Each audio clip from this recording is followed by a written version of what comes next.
Assalamu alaikum. Thank you very much for the kind invitation, for the kind hospitality and the wonderful organization. My topic today is about persistent angina after PCI, which is painful for patients, painful for us as cardiologists, and it is painful as a talk, so bear with me, please, and I'll try to put you back in time.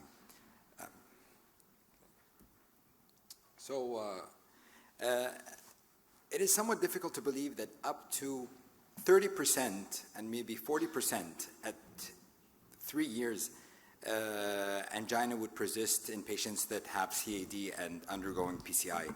And this is data from 2016, but even more contemporary data showing that 20 to 30% is very common even at 3 or 6 months.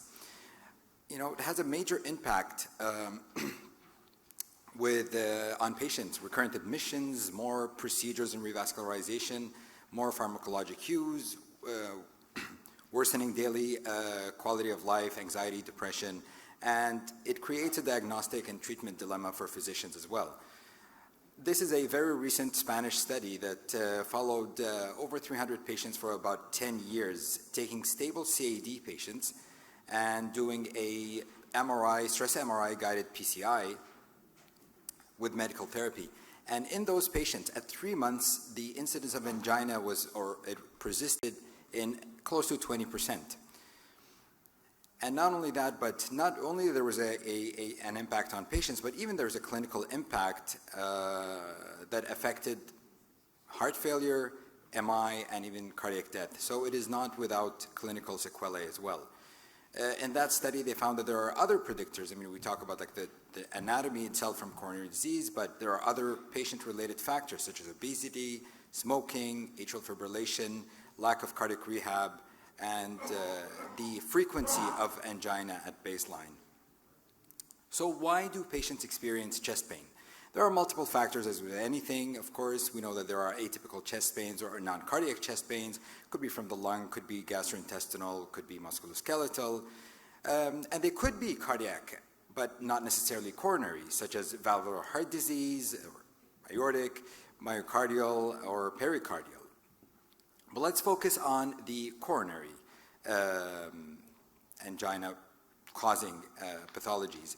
So, you know, we're all familiar with in-stent restenosis. Stent thrombosis would be acute, abrupt, but there also might be later on progressive atherosclerosis and non-culprit lesions, but the most common reason for structural coronary abnormalities causing angina is incomplete revascularization or residual disease.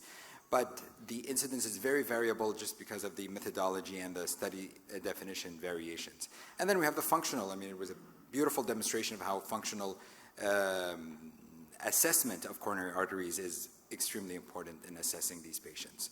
So, residual disease. We know that incomplete revascularization does confirm worse outcomes, but why wouldn't we do that in every patient? Of course, various reasons. One is, you know, patients may be old, they might have comorbidities, the disease itself is complex and difficult to manage, and add to that also chronic total occlusions. So all of these may make us shy away from posing risk without really guaranteed benefit. The defined PCI was mentioned, and as for a reason or another, post-PCI IFR of less than 0.89 was in a quarter of patients. 1 out of 4 do still have residual ischemia after. The target FFR, which was also mentioned by Dr. Faisal, it tells us that the positive FFR was about a third of patients. Most patients were randomized, like what if we optimize? And optimization did work and help in improving the outcomes after. But even then, about 19% still had, or close to 20% still had residual ischemia, i.e. possibly angina. But a very important thing also, and I think it's related to the debate that happened, is how focal or diffuse the disease is. So we brushed on pull-back pressure gradients, and I won't go into details of how it is, but the trial really looked at the difference or the gain in FFR over the severity of the FFR as baseline. And based on that, they were able to, you know, distinguish diffuse and focal coronary disease. And as Dr. Colette showed in his slide, that if you have diffuse disease, then the presence of angina was in half of the patient population, while if there was focal disease, then it only drops by half of that, which is a quarter. So it makes a lot of difference, the baseline anatomy. So what can we do about this? Maybe post-PCI physiology, try to aim for the FFR of over 0.86 because that was the target vessel revascularization. Maybe optimally it's 0.9, 0.95, but clearly we were not able, or we won't be able to achieve that in many cases and for various reasons.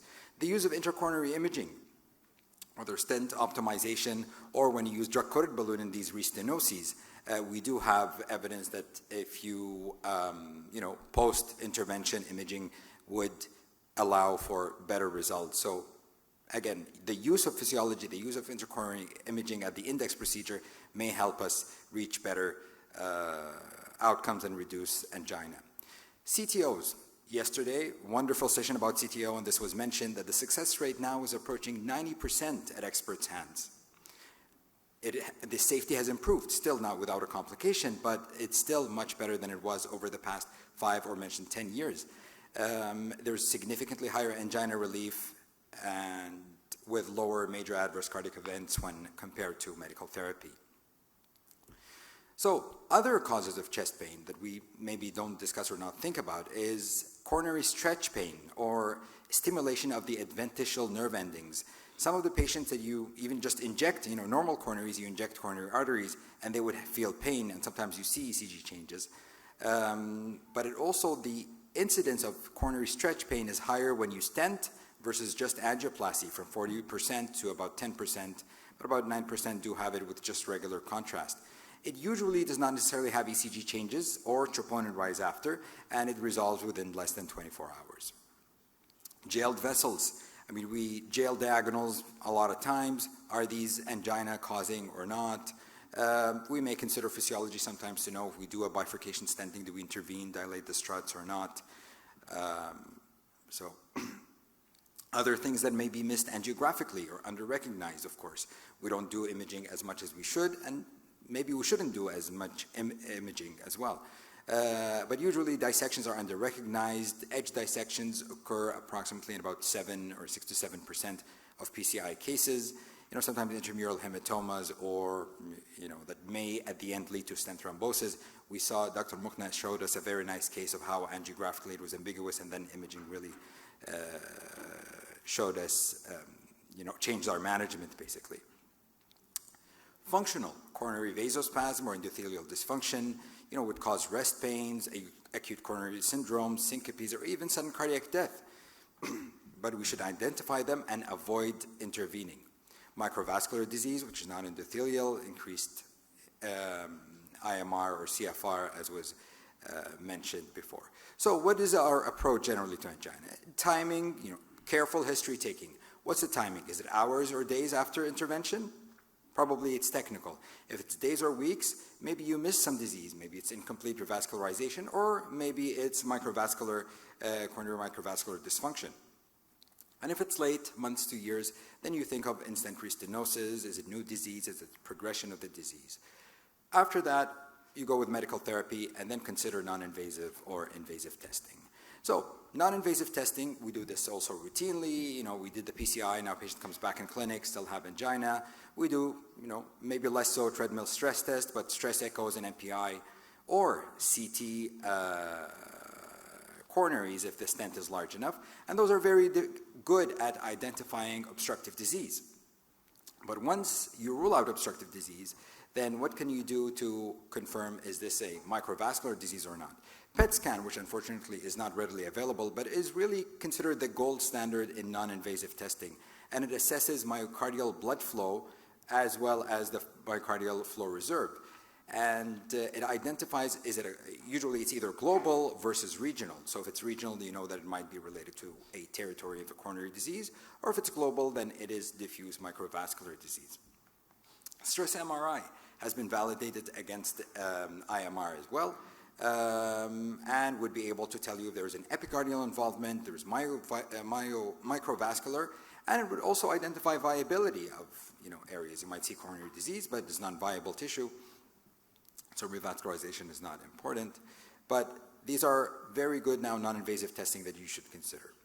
Invasive testing, of course, remains invasive, but you should consider it like, the 2 years after left main, if you did a bifurcation stent, if you did multivessel complex disease, if there is a drop in the ejection fraction or there was an ischemic cardiomyopathy, maybe that would push you for more invasive. If you had complications of the index procedure, depending on how complex the intervention was, and consider again, you bring them to do more intra-coronary imaging or physiology to get more information. And then now with the more newer modalities of assessment of microvascular function, whether CFR or IMR, or even coronary vasospasm with acetylcholine challenges. So you've heard, we always talk about MINOCA, INOCA, and there's the ANOCA, which is angina with non-obstructive coronary arteries. Now data tells us that patients with atherosclerosis do have microvascular dysfunction, so higher IMR, and therefore even when you do PCI, that part is not removed from the equation and might be a reason for the chest pain. Even post-PCI with no obstruction, even if they had significant obstructive disease, then after intervention you might, as we said, have higher IMR and lower CFR than controls. And there are a few theories that PCI itself may increase coronary microvascular dysfunction, sometimes by microembolization, could be a perfusion injury, and some say that altered microcirculatory response to increased flow in an already conditioned circulation might be part of it. And stenting may unmask pre-existing undiagnosed CMD. It could have been related to the obstructive disease, but now it's no longer related to the obstructive disease. So this is also a very recent, a couple of months ago, study of ANOCA post-PCI taking 46 patients and did invasive coronary function testing, really state-of-the-art, up-to-date of what we can do here. So CFR, we've been through it. IMR, we spoke about it. And then there is the endothelial dysfunction as well, which is acetylcholine infusion. And I'm not sure if anybody does that. Can I see a show of hand of anybody that would do an acetylcholine test here? Yeah, you would. Okay. I did it in my fellowship, but I haven't done it. But again, diagnosing impaired vasodilation and coronary vasospasm is part of the algorithm and would alter the management. So what they did is they did the acetylcholine challenges, they did IMR and CFRs, and they did assess myocardial bridges as well with intravascular imaging. And this is what they had. Out of the 46 patients, about 57% have epicardial vasospasm. 63% had myocardial bridging. And then there was about a third of endothelial dysfunction, microvascular spasm, and CMD was about also over 40%, and about around 20% still had an FFR of less than 0.8, which is what the literature keeps telling us. I won't go into details here, but this is the recommendation if you were to do, I'm just mentioning it because it was not also mentioned at any place of this, microvascular assessment, which after you do your baseline, you prepare for the acetylcholine. So there's a protocol of how much acetylcholine should be injected. You start very slow dose, and you look for at least two of the following: either chest pain, you see here on the right, ST deviation, or over 90% vasoconstriction. So, and you keep doing this and increasing it until it's positive. So it goes positive, then you've diagnosed it. If not, then you incremental, and then you do a final spasm propagation challenge as well. And if it's positive, then you give them nitroglycerin. And this is what it would look like. At baseline, the vessel looks normal. You start with a low dose, there's a little bit of constriction. Higher dose, there's over 90% constriction, and then you give them nitroglycerin and responds and goes back to normal. Just one word about myocardial bridges, because we encounter that not infrequently. Coronary CT is the best non-invasive and gold standard in diagnosing them. IVUS is better than OCT, given the fast acquisition time with OCT, and you can really assess the dynamic nature of the myocardial bridge, and it's defined by an arterial compression of over 10%. You would be also able to identify concomitant atherosclerosis. However, FFR on its own with adenosine is inadequate for the assessment, and the recommendation is to do a dobutamine diastolic FFR, which, I mean, there's no software to diagnose diastolic FFR, but you can use IFR or RFR. And the number recommended is less than or equal 0.76 in these cases. You should avoid nitrates with myocardial bridges, usually beta blockers and non-dihydropyridine calcium channel blockers. And you could consider surgical unroofing in patients with refractory symptoms. Don't forget that CMD may coexist as well, but certainly avoid stenting at any cost. Quickly about pharmacological treatment, I think we all know this, but it's very important to target a heart rate of less than 60 or between 55 and 60, and sometimes we don't really pay attention to that. So even if once you maximize the beta blockers, you should consider adding the ivabradine. If there's residual non-revascularized disease or non-revascularizable, then you can add any of those like trimetazidine, nitrates, amlodipine, ranolazine, nicorandil. Microvascular angina, once diagnosed, you can give beta blockers, ivabradine, or ranolazine. If it's vasospasm, then you should give nitrates and non-dihydropyridine calcium channel blockers. And if it's a myocardial bridge, then it's beta blocker or calcium channel blockers, but avoiding nitrate-based treatments. So they, according to their findings, they tailored the management, and at 1 year, they've showed that there was significant and clinically meaningful improvement in symptoms and quality of life, even though if you look at the anginal stability and the anginal frequency remained exactly the same. Refractory angina, just the last word about it, so it affects about despite all our efforts, 5 to 10% of patients with CAD and defined as angina with objective ischemia with unsuccessful conventional therapies. There are some proposed, treatments such as enhanced external counterpulsation or, cardiac rehabilitation might work. But a quick word about also coronary sinus reducers. I don't know if you've, some of you have tried it, but it's usually a procedure that we do for refractory angina via the right internal jugular vein, or the IJ.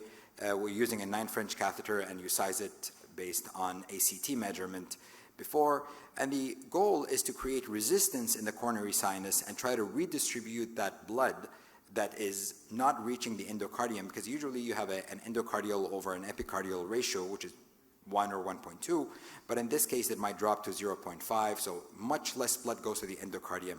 Creating that resistance may help redistribute that to the subendocardial territory.